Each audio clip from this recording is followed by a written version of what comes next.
Selamat siang, salam kebajikan. Teman-teman, hari ini seperti undangan yang kita sebar, bahwa pada hari ini kita akan mengadakan konferensi pers tentang kasus yang sedang hits ya.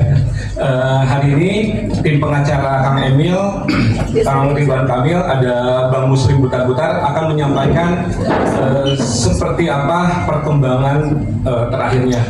Untuk tempat dan waktu saya persilahkan kepada Bang Muslim.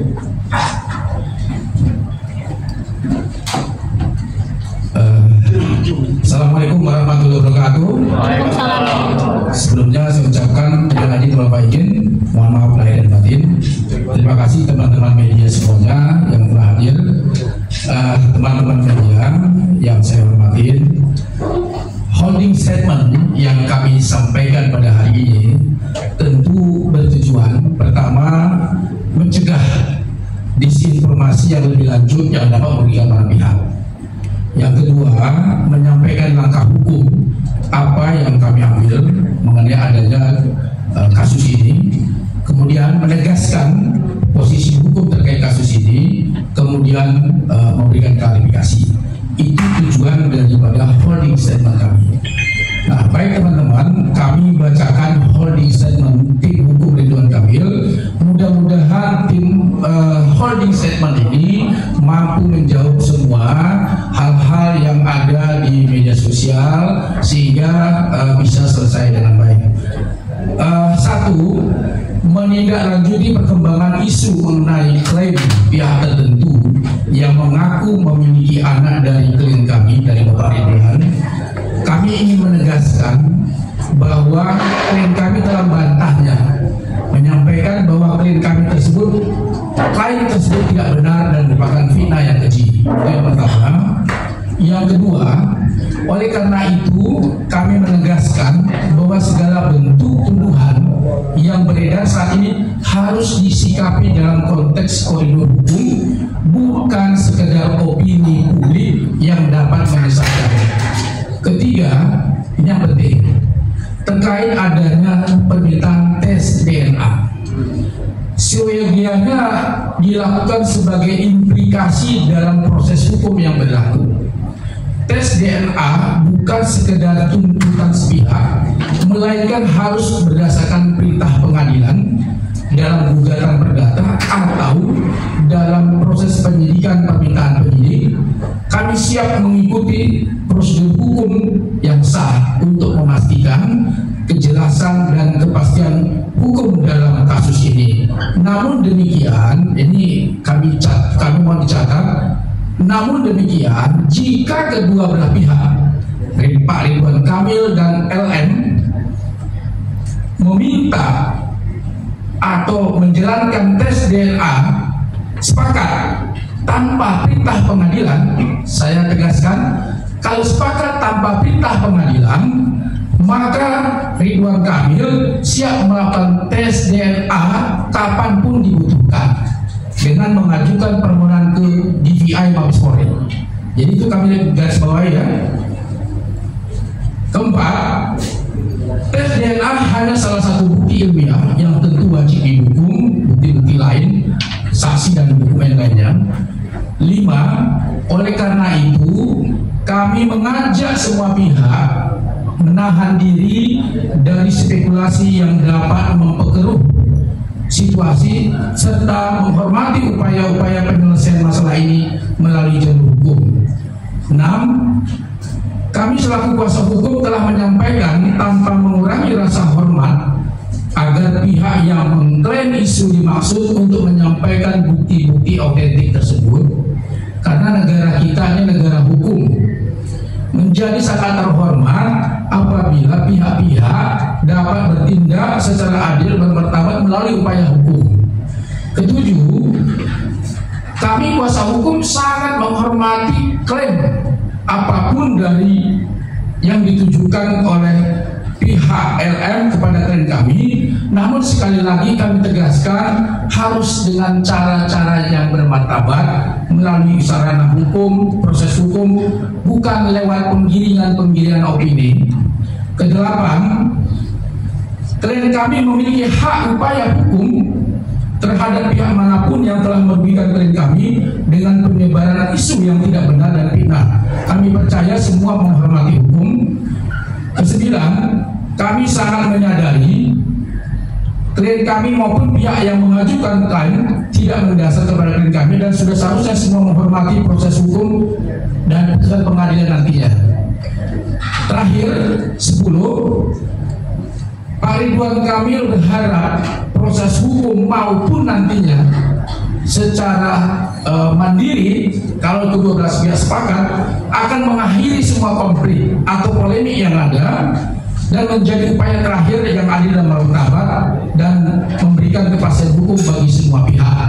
Itu holding statement kami yang kami sampaikan pada hari ini. Mudah-mudahan media bisa paham apa yang kami sampaikan dan bisa menjawab semua yang semua berita-berita yang ada di media sosial. Saya kira itu yang statement yang kami bisa sampaikan. Mudah-mudahan bisa terjawab dan kemudian kita bisa sisa jawab. Kami persilakan.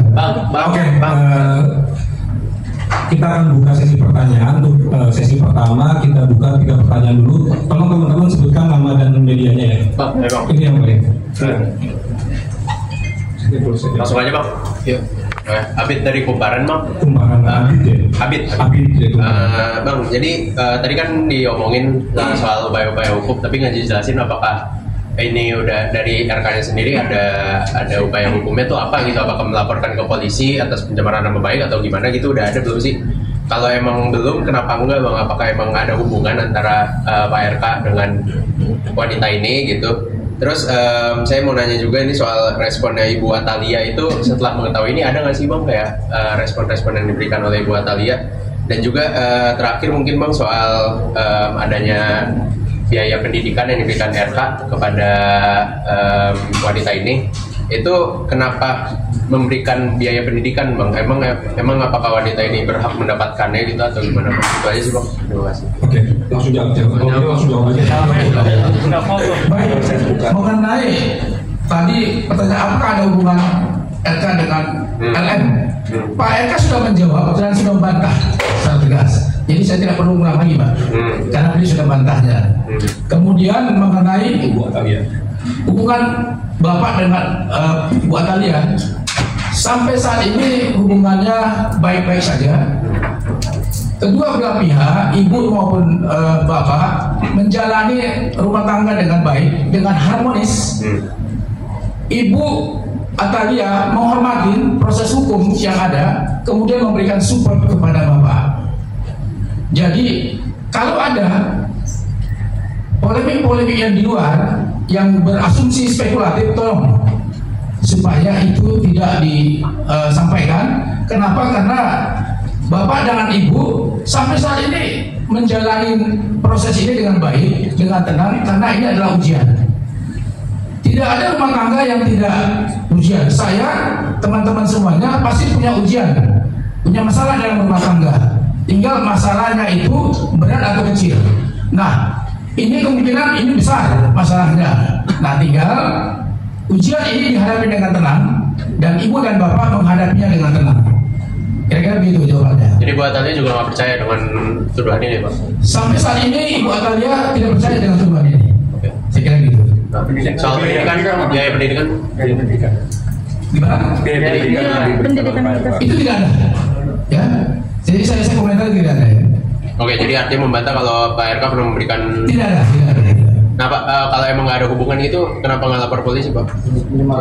Pencemaran nama baik. Itu akan kita lakukan secepatnya dan itu sedang kita proses. Jadi kami kan sudah sampaikan tadi ada upaya hukum yang akan kami lakukan dan upaya ini sedang proses yang mudah-mudahan secepatnya akan kami lakukan.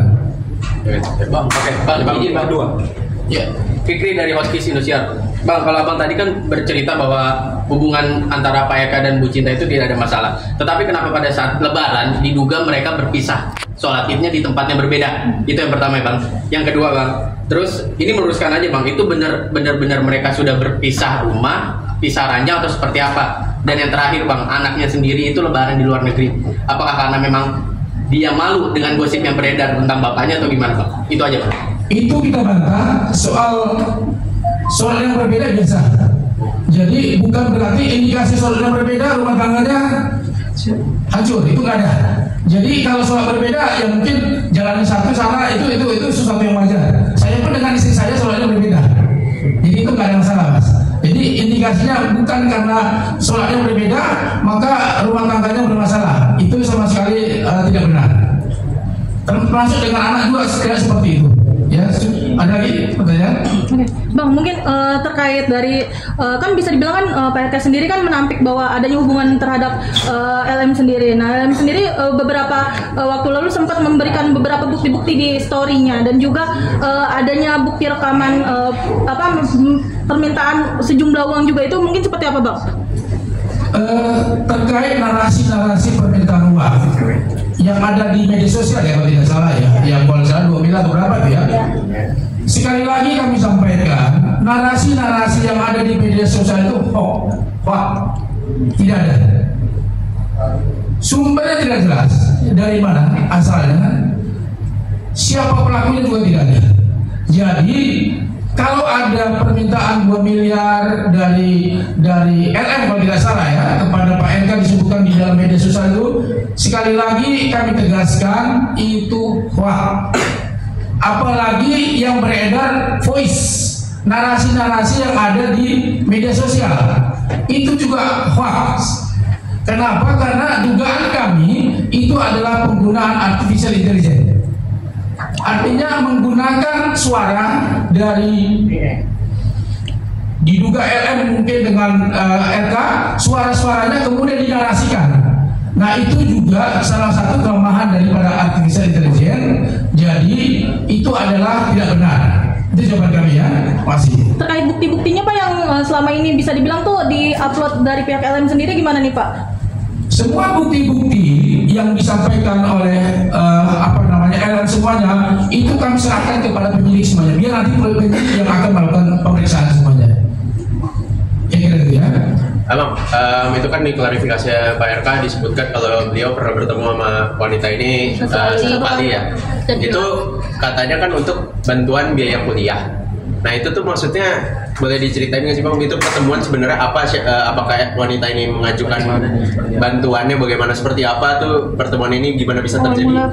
Saya tidak berkomentar mengenai itu pertemuan karena itu sudah dijawab dalam klarifikasinya Pak RK.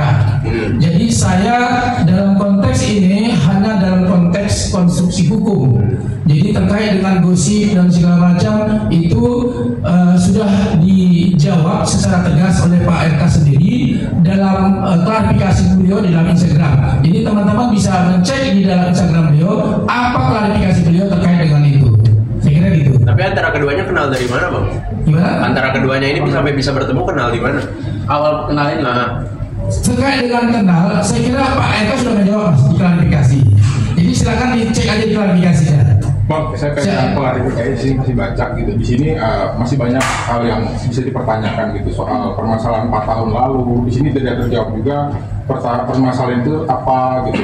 Pertemuan perkenalan itu dari mana? Di sini tidak dijelaskan. Jadi kami menanyakan lebih lanjut, mumpung Abang ada di sini, mungkin bisa dijelaskan hal-hal yang bisa dijelaskan di sini, Bang. Terkait dengan klarifikasi, sekali lagi saya tidak punya kompeten untuk menjawab mengenai klarifikasi Pak Ridwan Kamil sendiri, karena statement kami pada hari ini kami menyampaikan klarifikasi terkait dengan kondisi yang harus kami sampaikan secara konstruksi hukumnya, bukan mengenai gosip-gosip, karena kami tidak kami tidak mencampuri urusan gosip-gosip karena hal itu sudah dibantah secara tegas oleh Pak Ridwan Kamil di dalam klarifikasinya dan itu menjadi patokan kami. Kira-kira gitu. Ada lagi teman-teman. Pak, Lisa sendiri bilang kalau ada perjanjian kalau akan membiayai anaknya sampai kuliah, tapi 8 bulan terakhir tidak dibayarkan. Mungkin seperti apa? Terkait itu ya kita belum lihat datanya ya. Ya silakan dibuktikan datanya ya. Kira-kira gitu nih. Bang, Hashim dari Disweek. Belum lama ini dari sahabatnya Pak LM mengatakan bahwa sebelumnya ini pihak RK ini ada yang menghubungi LM untuk menyogok uang tutup mulut Bang. nominalnya itu miliaran rupiah, dan itu sudah dikonfirmasi sama sahabatnya LM yaitu Sunan Kalijaga. Mungkin klarifikasi seperti apa Bang dari pihak RK sendiri, apakah memang udah ada tindakan itu kepada LM untuk menutup mulut LM ini sendiri untuk disogok miliaran rupiah itu Bang? Kami tadi sudah jelaskan bahwa pihak keluarga, pihak Ridwan Kamil, siapapun tidak pernah menawarkan uang perdamaian 2 miliar atau dalam bentuk apapun, itu tidak ada. Itu fitnah dan hoax. Jadi kami tegaskan sekali lagi, itu hoax. Ada lagi? Bang, Lisa juga dalam wawancaranya menyampaikan bahwa hubungannya ini layaknya pacaran, dan bahkan membuat statement kalau bapak ini punya banyak kekasih juga selain dia. Ini seperti apa? Ya itu ya saja kan ngomong Mas. Itu pendapat dia. Tapi kita sendiri sudah bantah itu. Jadi kita nggak perlu memperpanjang lagi karena kan namanya pendapat. Ya kita tinggal buktikan saja kira-kira begitu. Bang, Marlo dari MDTV Bang, mungkin di sini dari klarifikasi Pak Ridwan sendiri kan juga ada banyak pertanyaan juga Bang yang akhirnya keluar. Mungkin kalau dari satu kali pertemuan yang sudah dilakukan oleh RK dengan Lisa sendiri itu satu kalinya itu berapa lama Bang? Mungkin 1 jam, 2 jam, sehari, 2 hari atau seminggu Bang? Ya saya tidak berkomentar masuk itu karena usul saya konstitusi hukum. Persoalan itu sudah diklarifikasi oleh Pak Ridwan Kamil, jadi saya tidak menjawab lagi. Pasti. Bang, sejauh ini dari komunikasi dengan pihak dari LM sendiri? Sampai saat ini karena LM yang membuat pernyataan di media sosial, kan kasus ini kan begitu toh, bahwa bermula dari adanya pernyataan dari seorang selebgram yang bernama Ibu Lisa Mariana yang mengklaim dirinya mempunyai anak dari Pak Ridwan Kamil, kemudian diposting di media sosial dan menjadi heboh, akhirnya menjadi konsumsi publik. Pak RK sudah membantahnya secara tegas. Kan gitu kan? Jadi terkait apa tadi pertanyaannya? Nah, karena LM yang memulai, dia harus mengakhiri. Bahasanya karena dia yang memulai, ya kami kan meminta ya buktikan secara hukum bahwa memang apakah apa yang dia maksud itu memiliki anak dengan Ridwan Kamil secara hukum, apa dia sudah buktikan atau belum, kan gitu. Jadi sampai saat ini kami tidak berkomunikasi dengan LM, itu kira-kira gitu. Bang, apakah ada muatan politis Bang dalam kasus ini? Oh iya Bang. Untuk mengalihkan sebuah isu Bang. Ini kan dengan Pak RK kan ujiannya banyak nih Bang. Kemarin Bang dugaan korupsi gitu Bang. Ya, teman-teman media yang bisa menjawab sendiri. Tentunya kalau sudah selesai 4 tahun yang lalu, kemudian ini kemudian ini menjadi konsumsi publik sekarang, kira-kira motifnya apa? Nah, saya melihat kasus ini tentu motifnya motif yang tidak baik.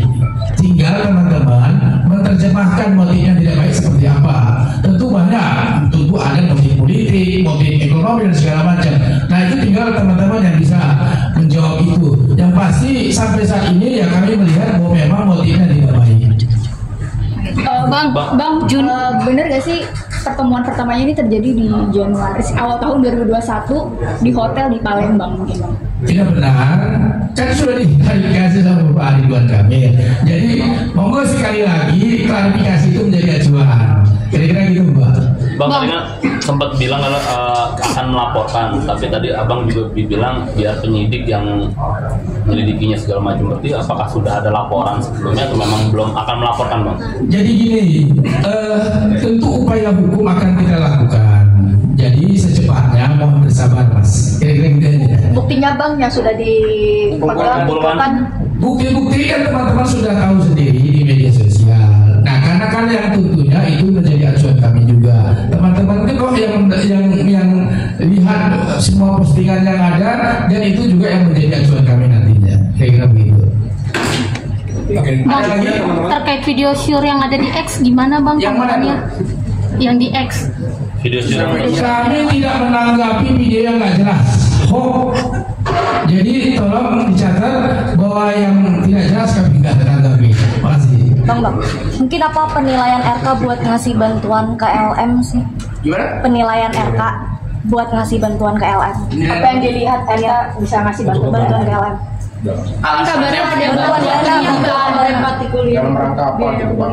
Gini, saya dalam statement ini sekali lagi teman-teman tolong bahwa konstruksi hukum yang saya lakukan terkait mengenai itu sudah dibantah oleh Pak Ridwan Kamil dan sudah disampaikan dalam klarifikasinya. Jadi mengenai hal tersebut saya tidak menjawabnya. Terima kasih Bunda. Bang. Iya. Ada ini nggak untuk somasi atau awalnya atau langsung melaporkan loh? Awalnya somasi tentu begini, karena ini tindak pidana pencemaran nama baik juga, jadi tidak perlu kita melakukan namanya somasi dan segala macam karena itu sudah ada di postingan. Tentu kami lihat ini ada dugaan melakukan tindak pidana pencemaran nama baik pasal 310 ayat 1 2, kemudian undang-undang IT nomor 27A YouTube pasal 45, kemudian pasal 67 tentang perlindungan data pribadi, semua sudah kami lihat itu. Jadi karena itu sudah ada jelas postingannya, ya tinggal nanti secepatnya ya kami akan melakukan upaya hukum. Kira-kira gitu. Di Mabes atau di Polda Jabar, Bang? Ya nanti kita lihat. Bang, ini terkait dari salah satu selebgram yaitu AA Ayu Aulia yang sempat bilang katanya sempat berkomunikasi by phone dengan Pak RK itu dan Ibu Cinta itu mungkin seperti apa, Bang? Apalagi kemarin di postingannya bahwa mereka bertelepon bahwa bersedia untuk tes DNA dari Pak RK yang sendiri, Pak. Silakan tanya sendiri ke A sendiri, saya juga nggak kenal siapa A-nya. Jadi komentar A saya nggak pernah komentari lagi ya, karena itu urusan dia pribadi lah, kira-kira begitu. Bang, terkait kondisi Pak RK sendiri seperti apa terus kemudiannya? Terus juga Pak RK ada rencana ingin ngomong di media terkait masalah ini? Pak RK kondisinya sampai saat ini saya sudah jelaskan bahwa baik-baik saja dengan Ibu, tidak ada masalah, menghadapinya dengan tenang, dengan menghormati proses hukum, juga menjalankan aktivitas sehari-hari dengan baik. Jadi ya seperti itu, jadi nggak ada masalah, jadi tenang-tenang aja gitu. Karena memang beliau kan tenang orangnya. Akan rencana muncul di publik untuk statement? Ya itu nanti lah, saya kira itu urusan Pak RK. Ada lagi? Cukup ya teman-teman ya. Oke. Terima kasih. Sebelumnya saya ucapkan terima kasih banyak atas. Ya, closing statement kami tim kuasa hukum dari Pak Ridwan Kamil meminta kepada LM Lisa Mariana untuk tidak berkoar-koar di media sosial menarasikan sesuatu yang jelek tentang Pak Ridwan Kamil. Silakan tempuh melalui proses hukum karena itu lebih bermartabat, juga itu lebih menjamin kepastian hukum. Kenapa? Karena beberapa kali komentar dari Pak Lisa memperjuangkan hak pengakuan anak. Silakanlah tempuh melalui proses hukum, jangan melakukan penggiringan opini yang merugikan dirinya sendiri, merugikan Pak RK. Jika penggiringan opini itu ternyata memang fitnah, tentu upaya hukum akan dilakukan. Jadi sekali lagi kami mohon dan menghimbau kepada LN agar menempatkan porsi sesuai dengan koridor hukum, bukan dengan penggiringan opini di media sosial yang tentunya merugikan beliau sendiri dan merugikan semua pihak. Dan ini menjadi konsumsi publik dan tidak bagus juga dipertontonkan di media sosial, anak-anak melihat segala macam, ini ada apa. Nah itu juga menjadi catatan yang kami sampaikan kepada Lisa Mariana sendiri. Saya kira itu, dengan segala hormat